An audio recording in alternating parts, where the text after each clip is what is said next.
third phase of moon.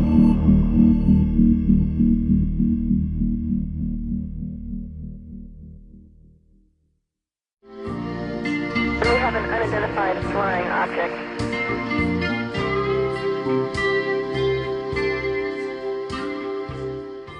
We just have to learn how to live with integrity and without envy, hate, or greed. That's our job here. Now, when we die, many of you will remember when Steve Jobs died here about 8 months ago. The last thing he said, the minute before he died, he said, "Oh wow, oh wow." Oh, wow. And what he was seeing was the reception area. When you die, you're met by the person that you believe in. If you believe in God, God meets you. If you believe in Jesus, Jesus meets you. If you're a Muslim, the great Almighty meets you. If you're a Buddhist, Buddha meets you. In my case, I'll be met by the great pumpkin because that's who I believe runs everything. But anyway, you're met by this person, and he introduces you to all the people that you've met in previous lives. And then you're taken to a room, and you're shown all the wonderful things you have done all your life, and all the love you have given, and all the different things you've done. And then they tell you all the bad stuff you've done. And it's amazing that they could be presenting this in four-dimensional videos to you, how they could have remembered or how they could have recorded every little teeny mistake and bad thing you ever did in your life. But the decision is made then whether you have improved enough, learning how to live with integrity and without envy, hate, or greed, to continue on and stay in the fourth dimension, which is where you go after you die, or whether you have to come back to this Earth or another of the billion Earths, which are essentially prison planets, and which we're thrown different challenges each and every day to see how we handle them, to see if we can handle these challenges with integrity and without envy, hate, or greed. Now, the fourth dimension is what people call heaven, but if you'll take your what you think heaven is and multiply it by 1,000, that's what heaven is really like. It's really a great place, but unless you pass the test, you don't get to stay there. If you have passed the test, you get to stay there in the fourth dimension for a few lifetimes, and then you go on to the fifth dimension, the sixth dimension, and keep going up. There's no end to the dimensions, and there's no end to your life. You know, I'm glad you brought that up, because that was one thing I wanted to ask you was about the big pumpkin theory or the great pumpkin theory, and you totally answered it right there. And this goes in line with what several of guests have spoken about, that they need to learn their lesson before they're moved on. And truthfully, between the two, I'd rather be told the bad before the good. That way I'm not left on a guilty note on that aspect. But I thought that was a very coincidental and dead-on accurate of what you said. One other really interesting thing I recall seeing about you, you had a book on Saturn. And in there, you showed something about rings. The rings being, there was like a giant a craft maybe in there. Do you recall that? Yeah, Norman Bergman wrote that book, and in those days, 10 years ago, they were selling for I think $40, and now they're around $3,000. But it's a fantastic book. Norman Bergman was in the scientific community for 30 years. He worked for every major space corporation. He's very knowledgeable, and when he retired, he got some pictures from Voyager of the Saturn rings and found a spaceship that was 30,000 miles long and 1,800 miles in diameter. And he takes the reader of his book and walks him step by step to show how he figured it out, how he saw them, how he figured out what it did, and put it in this book. And it's just a fantastic book. But yes, they do have big spaceships, but those aren't the biggest spaceships. There are spaceships that are the size of this solar system. Can you tell the name of the book again for all the listeners? Yeah, the book is Norman Bergman. The Ringmakers of Saturn. Ringmakers of Saturn, for everybody out there listening. If I'm not mistaken, it is available on PDF. If you just search that, you can get it for free rather than paying $3,000. Now, I know this is probably going to carry over into the break, which is coming in a couple minutes, but I wanted to change gears. We spoke to Timothy Good last month, and I brought up a documentary which both of you appeared in. He sends his regards, by the way. And he talked about this 100-year plan that was initiated in the 40s by these bad ETs that want to take over Earth by hybridization. And several of the abductees we've spoken to and abduction specialists said that over the last 15, 20 years, rather than these, when people are abducted and they're taken on board the ships and shown their hybrid children, not only are these hybrid children looking more and more human, these last 15, 20 years, they are told they're shown normal situations on Earth, such as they're shown a garage door opener and ask them to describe what it does, or shown a scene of a grocery store and say, what do you do there? What do you buy in there? And I was wondering to ask you, do you think that that's actually happening? Are they setting up to colonize us or to maybe live alongside us? No, they may do that to a few people, but the good ETs are in the background, and they eventually have control. They're letting the bad ETs take control. Now, the thing they call them bad ETs is they don't want us to have any new technology. They want us to not know about what's going on and not have any advances of technology, fuel-wise or electricity-wise. They just want to see us as we are now, but they certainly don't have control over the whole thing. Now, these bad ETs obviously are being fought by the good ETs, and when Bob Lazar was at S4, he said that several of the craft didn't look damaged, as if they were given to us. Were they given to us by the good factions? Yeah, and what they wanted to do was let us know that there was something bigger and better than us in the universe, and we were given some craft that were that damaged, some that weren't.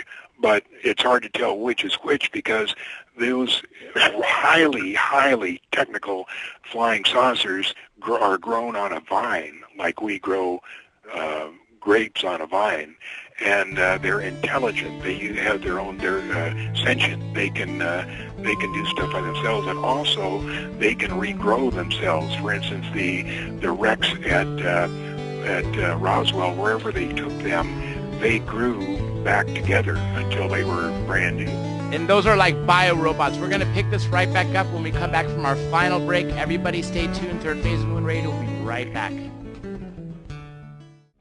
Welcome back to the final leg of Third Phase of Moon Radio. I'm your host, Dr. J, and we are speaking to John Lear and, of course, Jeremy Kenyon Lockyer Corbell, who is producing the film on John Lear, which is ImmaculateDeception.com. And I figured, since before we get cut off at the end of the show, this will be the perfect time to do some plugins. Real quick, let me tell everybody, if you've captured anything amazing on video or camera, please send it to us via Skype or Facebook at Third Phase of Moon. Also, check out thirdphaseofmoon.net. Now, Jeremy, I'm going to give you the chance to do all the plugins real quick this time. Go ahead, Jeremy. All right, well, yeah, it's really simple, actually. So I've been filming with John for a number of years, over 3 now, and during this time, I've been kind of capturing the portrait of a pioneer. John's an explorer, and he investigates, not only the stars and UFOs, but also in the film, you'll see kind of the components of the human heart. So this is an interesting documentary because it'll be a real close look at John as an enigmatic character and as as an individual, which I think will give you a little sense to why and how he came to the conclusions that he's come to. Clearly, you can go to ImmaculateDeception.com, and that's a great way to be aware of what's going to be happening with the film. And, that's really it. You'll see it when it comes out, and I'm real excited to have been working on this as a director and just a filmmaker in general. Agreed. And everybody be sure and check out ImmaculateDeception.com facebook.com, as well as therealjohnlear.com. And while you're at it, be sure and check out jilllear.com, Jill Lear.com, for some amazing artwork. And speaking of your films, Jeremy, people can also see your stuff at jeremycorbell.com as well. And also, since we've been talking about the Truth Embargo, the Truth Embargo movie, is it truthem.movie.com or truthem.embargo.com? Yeah, well, I mean, look, all of that is born out of the citizenhearing.org, which you know a lot about, and Ruben Langdon and myself are busy getting together all of the footage, and we're in the final edit. It's actually we're about to go to press with a bunch of all of the testimony over the 5 days, plus from the citizen hearing. So the citizenhearing.org or citizenhearing.org is a great way to look at the testimony. Don't take my word for it. Listen to the testimony. Those DVD packages will be coming out. Additionally, from that, there is a documentary called truthembargomovie.com. That's where you can go see it. And that's a totally separate topic born from the citizen hearing. But again, we're here talking with and about John Lear, and that's our movie, is Immaculate Deception.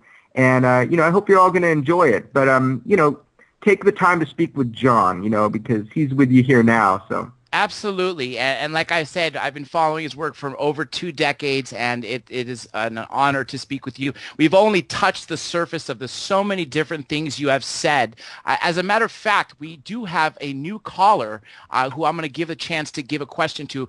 Area code 754, welcome to the show. What's your name?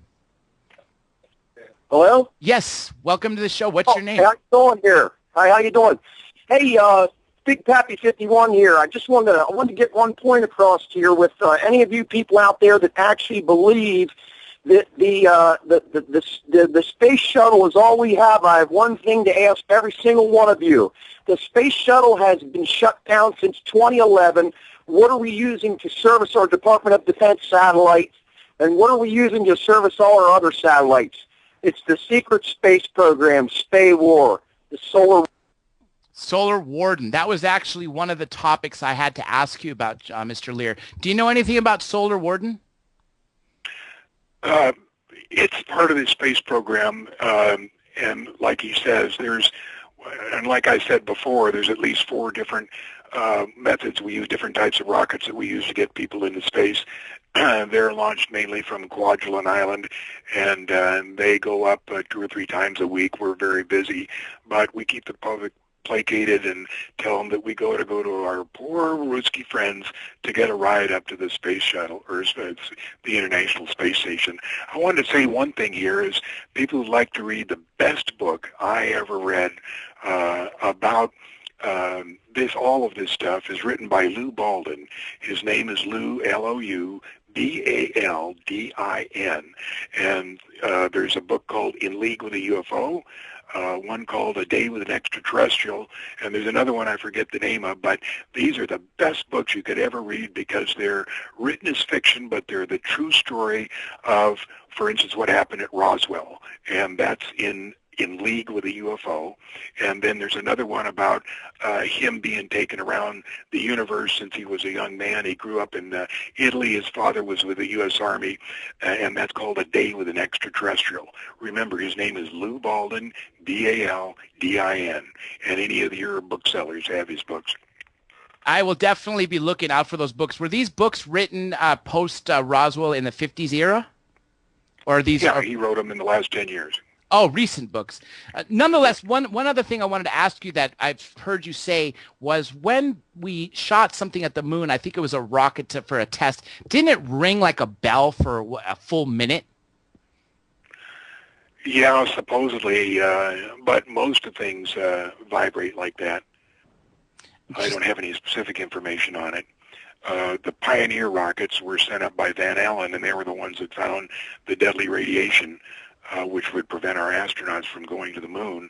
And they've had him change his statement. I don't think he's living anymore, but they had him change his statement that, I was mistaken. Yeah, it's not all that bad, but in fact it is. And we may have been to the moon since the 70s, but would have been with the help of ET. You know, we are actually joined by yet another caller, Wingman. Welcome to the show. Do you have any questions for Mr. Lear or Mr. Corbell? Yes. Hello, John. Hello, John. This is Wingman from Kent in the UK. If you want me to be any more specific than that, you'd have to trace my IP. Yes, I got a question for John. John, I've been following you for a while on ATS some years ago, or I was then, or above top secret, that is. My question is that you mentioned it will be about 300 years of disclosure before disclosure, and yet that kind of concerns me slightly because I'm hoping that you know and I definitely know that it would only take a small collective of people to tap into those higher streams of consciousness to invoke a contact of sorts. And so my question is, as listeners to the information that you've shared, not just today but over the years, what are you trying to empower us with? What do you want us to do with the information that you're sharing? And it's an important question because I'm trying to get at your intent here, because if we really wanted disclosure to happen, for example, or if we really wanted to know the truth behind 9/11, we'd go on a witch hunt. We'd find out who the culprits are, even one culprit, and from there on find out who the next culprit is, and so on and so forth. So I kind of want to get behind what your intent is here, John, if that's okay. My intention is to give as much information as I have to a very small group of people who are willing to accept it and go with it. There's a lot of people, and of 7 billion people, there's a small segment who would really like to know what's going on. They aren't going to argue with the facts. They're just going to take this information and tuck it away. Nobody's waiting for disclosure. It ain't going to happen for 100 years. It won't be 300 years, but it will be 100 years. And there's no reason to give disclosure now because there's no reason to. But when you say disclosure there, John, are you saying from the government perspective? Because I'm sure that if we got our SHIT together, we could invoke disclosure, so to speak. So, I'm not quite getting, and I'm not trying to be negative or anything. I'm just trying to get, behind what your intent is. What do you want us to do with the information? Sharing information is very generic, but I'd like you to be a bit more specific about where you want us to go, what you want to happen with this information, John. It's all up to you what you want to do with it. It's information that I have. I'm passing on to you. I don't really care what you do with it. All I'm telling you is disclosure is not going to happen for 100 years. So this is about the best you're going to have other than the information that Lou Baldwin gives. Well, I'm delighted to be getting this information, and that's exactly why we asked you to come on, and we've had an exciting time. I know we got a short time left, so I do, 15 minutes, and I want to use this time to get some more out of you because you are a walking encyclopedia on this stuff because you've been literally studying it for so long. Now, going back to the 50s, Eisenhower met with the ETs and formed a treaty in 1954 at Muroc Airfield, which is now known as Edwards Air Force Base. Is that correct? Yes. Eisenhower wouldn't agree to their terms that he wanted weaponized information, and they wouldn't give it to him. I think that was the deal. The treaty that's in effect now is the one that was made in 63 or 64 at Alamogordo, and that's the meeting that was filmed, and that's what the movie that Bob Ebenegger was hired to do. And just at the last minute, the Pentagon pulled the plug, and it never made it. Also back to Area 51, when you mentioned that Bob Lazar near the end of his tenure at S4, all he remembered was boarding the plane and then leaving the plane and nothing in the middle. Didn't he have an instance of time travel on base, of some sort of experiment or something where he'd spent a certain amount of hours, and when he realized that the sun had moved a position of maybe possibly of an hour, but really 8 hours had passed. Can you elaborate on that story? Yeah, I remember this. I don't remember the story. I remember something like that happening, but over the years, I'm 71 now. I'm starting to lose, some of my memory. And yeah, I remember something about that, but I don't remember what the details are. Gotcha. You know, I do remember that they made a big deal of getting all their jewelry and watches and everything before they actually went on base at S4. And I'm not sure whether that had to do with them being aware of the time that was passing or not passing. that would make sense. Get them to work a lot more than they think they are, instead of paying overtime, right? But Yeah, that sure could happen if they could take a 30-foot saucer. A friend of mine was working for the Air Force in Honolulu and was sent DDY to Norton Air Force Base, and then he was picked up by a limousine and driven 2 hours north of Norton Air Force Base. They drove onto an elevator. He was in a blacked out car. He got to the bottom of the elevator stopped, he got out, and there was a 30-foot saucer hanging with straps from the ceiling, and he was told to go into a little room, change his clothes into just a smock, booties, and a cap, take a camera, he was a photographer, and film me inside. So he climbed up the ladder, and he says, John, he said, when I got to the top of the ladder, the door was open. He said, this thing was about 30 feet in diameter. I put the camera inside and then hoisted myself up inside. And John, I was so shocked. He said, I could have taken a football and thrown it and not hit the other side. It was at least 300 feet in diameter. And he said, I was so shocked that I went back out on the ladder to look at the thing, and it was still 30 feet, looked back in the saucer, and it was 300 feet in diameter. So that's one of the things they can do, space-time. so it was literally 10 times larger once you got inside versus what it was on the outside as far as mass. Yeah. That is truly an amazing thing. One thing you mentioned before break, which I totally agree with, when you were talking about these saucers being seamless and having like almost as if they're bio robots, thought controlled, as if they're living organisms repairing themselves. I heard that a lot, and some people even state that these things are printed or made out of 3D printers, and that's why there's no rivets or anything like that. And of course, they're like you said, glorified robots, just like the way the Greys roll off an assembly line, so do these. And I was wondering if you could elaborate a little more on that, because I know you got cut off by the break. Yeah, the Greys are glorified robots. They're vastly more intelligent than we are, but they're essentially robots. They work for either the bad ETs or the good ETs or anybody who wants to, and I don't know how it's divvied up. I don't know how you get to use them or who controls them, but they are made on Zeta Reticuli.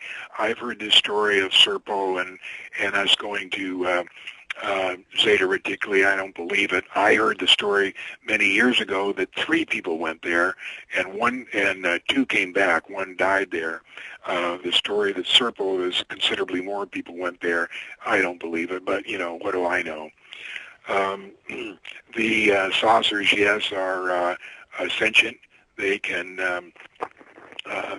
think, and they can grow themselves into complete saucers after their damage. Another thing, this is, again, unrelated to this particular point, but something that I've heard you say. Well, first of all, as everybody knows, people disappear daily, and there's no trace of them whatsoever. And every person can't be accounted for by a murder or taken by a kidnapper or something like that. Do you think people are taken to be mutilated, or do you think people are just taken and taken off to other planets, or maybe are these people not humans at all? Well, the human mutilations is a very classified subject, and I don't hear too much about it, except the fact it is true. It does happen, but not very often. I remember reading a report, Air Force report, that came in Grudge 13 about a guy that was out of the Alamogordo base and got mutilated. It was a pretty gruesome story. But yes, that does happen. As far as the disappearance, there are children and people that disappear every day, and nobody knows where they went, and I certainly don't know where they went. I remember actually when I was speaking to Ryan Wood, and he was talking about that there was a crash and retrieval where they actually found human body parts on board, and I thought that was very interesting with what you said because that kind of correlates what are they using for. And that also goes back to Dulce. A lot of people say that each level you go down is more restricted, and the lowest level there's no humans allowed. Do you know anything about that, that it's 7 levels deep, or is that just false information? Yeah, that's the 7 levels deep is where Nightmare Hall is, and that's where they do the crossbreeding of the humans and different kinds of animals. The saucer that they found the human parts in, that was an incident that happened in Vietnam, and there's several accounts of that, so I don't know what that means. Interesting. Nightmare Hall, the level 6, is that a joint U.S. Or joint human alien, or is it also or is it also restricted to humans? Restricted to aliens only? Humans work there with the ETs, and there are several different types of ETs that work there. That's all I know. Do you know what other bases on Earth or alien bases on Earth are? Because one of our researchers, a MUFON researcher, Preston Dennett, is considered the worldwide expert on the Pacific Ocean USOs, underwater unidentified submerged objects. And he says that right off the coast of Catalina, that there is actually 2 domes that possibly may be a base. Do you know anything about that? Yeah, they're underwater domes are all over the place. There's some north of Maui, and the U.S. Navy tries to keep track of all of them, but it's a very classified subject. You know, also in Nevada, there appears to be a submarine base. Is that true? Yes, under Hawthorne, Nevada, and the entrance, the 11 western states of the United States sits on a plate, and this plate sits on the Pacific Ocean. And the Navy enters on Monterey Bay. There's if you go to Google Earth, go to Monterey Bay, you'll see a canyon there, and it leads right direct into the shoreline at Monterey Bay, and that's where the submarines go down and enter this area, and they can go all over the western states. They can go to Lake Tahoe, they can go to Hawthorne, they can go to China Lake, they can go to Sandpoint, all different kinds of places. They're not limited because it's the ocean. And there was 2 submarines lost there. One was Thresher, and the other was, I'm trying to think of Skipjack, or one of the first two nuclear submarines were lost in there exploring it. And the reason they go at Hawthorne now, remember, they stay at the level of the Pacific Ocean, and so when they need a base, they just, like at Hawthorne, Nevada, there's an elevator that goes down 3,400 feet because the elevation of Hawthorne is 3,400 feet. So they have 2 elevators, one's for cargo and one's for people, and they go down the 3,400 feet to the submarine pens that are under there. Now, the reason they have it at Hawthorne is just across the street is where all these weapons that a submarine would use are made, and instead of having to send these weapons north to Reno and San Francisco or south to Los Angeles, San Diego, they just drive across the street, put it on the elevator, take it down to the submarine base under there, and then leave by the passage going out of Monterey Bay. Do you think that the Pacific and Atlantic are connected at any point under the U.S.? In a way that's possibly, you don't know. Okay. Nonetheless. No. The way the submarines get to St. Louis is up the Mississippi River. And what they do is they keep dredging the low spots there so the submarines can actually go all the way to St. Louis. And there's a place in St. Louis where they do work on highly classified nuclear submarines, and they have to actually take them there. And so they did the dredging to keep the Mississippi floor lower so that the submarines could pass by.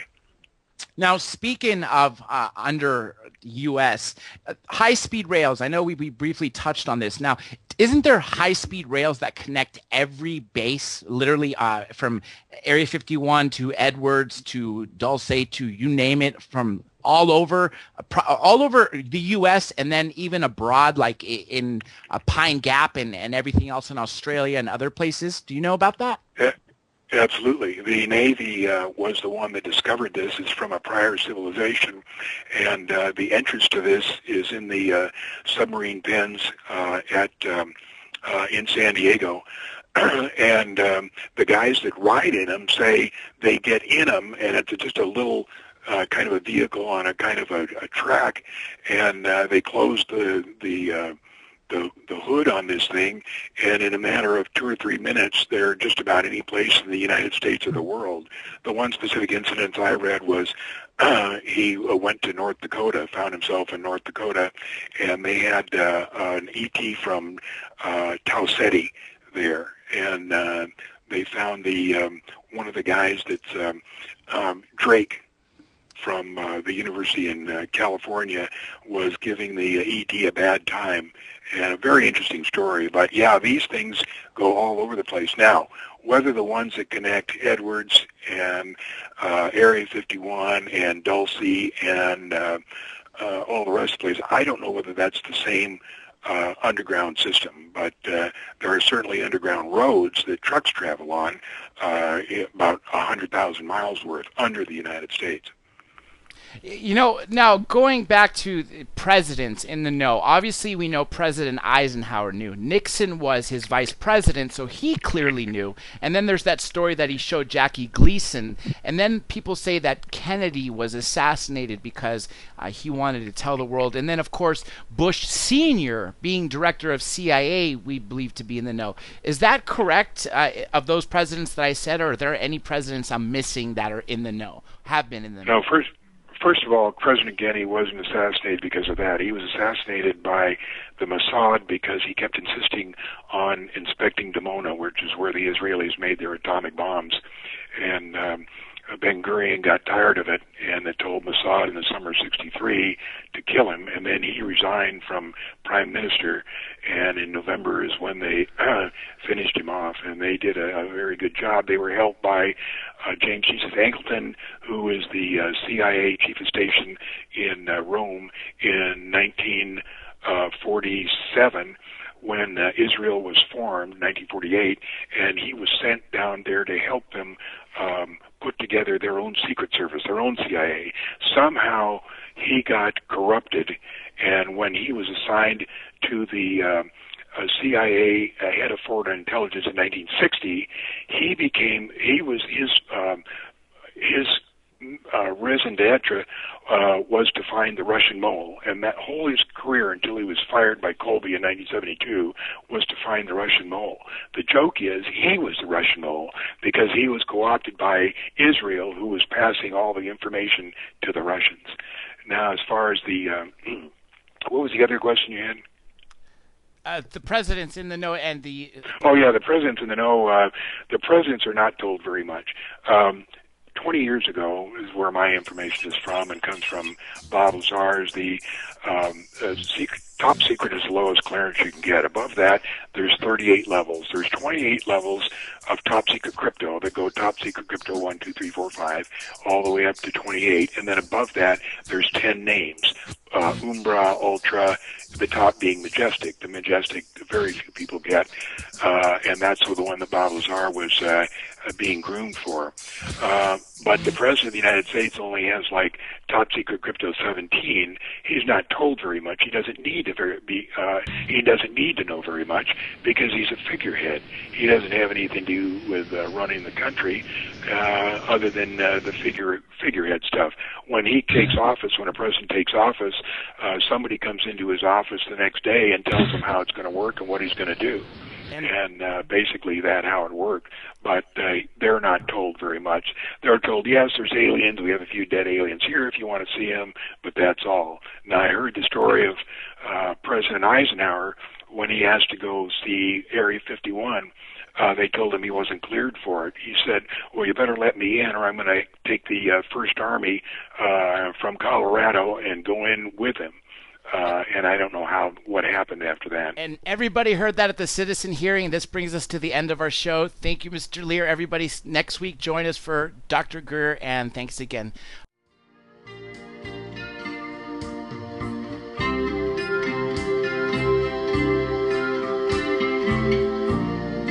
We have an unidentified unidentified flying object.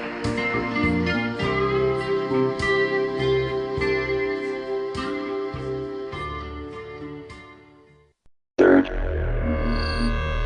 phase of moon.